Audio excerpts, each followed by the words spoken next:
Hi guys, Maria here from Travelries.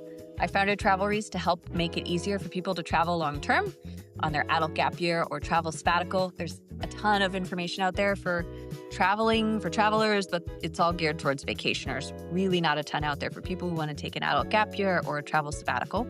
And we are here to help. So we are launching on YouTube with 30 Days to 30 Travel Tips, and we are up to day 25. If you have not seen the first 24 tips, I highly recommend going back. There's a lot of really valuable information in there. So if you're seriously considering a long-term trip, go check them out. But tip today is all about cooking.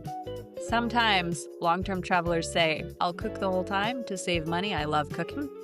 My tip for you is do not assume you can do that all over the world. You have to research if that is viable in every place you plan to go.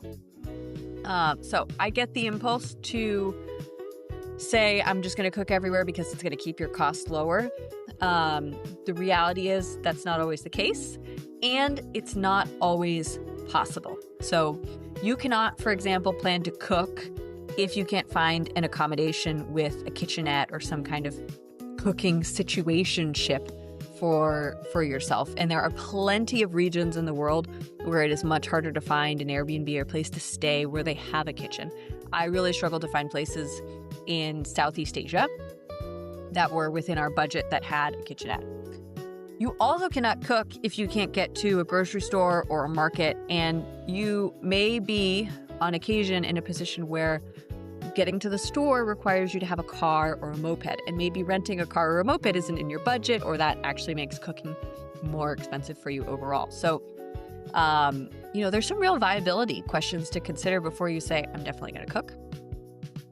In my experience, cooking is really a viable option for saving money in Europe, and you could save a lot of money. It's pretty easy to find Airbnbs that have a kitchenette. You can definitely get around by public transit or by walking, and this will save you a ton of money versus what you're going to pay in a restaurant. In Southeast Asia, I really didn't see the benefits as much. It was hard to find a place with a kitchenette, and the food in the restaurants, at least for us at the time with the conversion rate against the dollar, was pretty cheap. And so cooking would not have saved us a ton of money. So my point here is the value of cooking and how much it will actually save you. It's going to vary around the world, and simply planning on doing it everywhere may not save you the money that you expect, and it may not even be an option in the first place.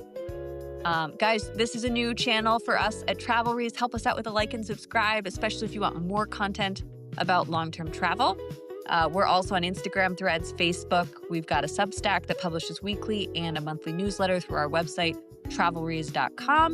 And if you're curious about long-term travel for yourself, you can always book a free consult with us on travelries.com. We're happy to meet with you one-on-one, see if we can help set you on your way for your travel sabbatical or adult gap year. See you guys tomorrow.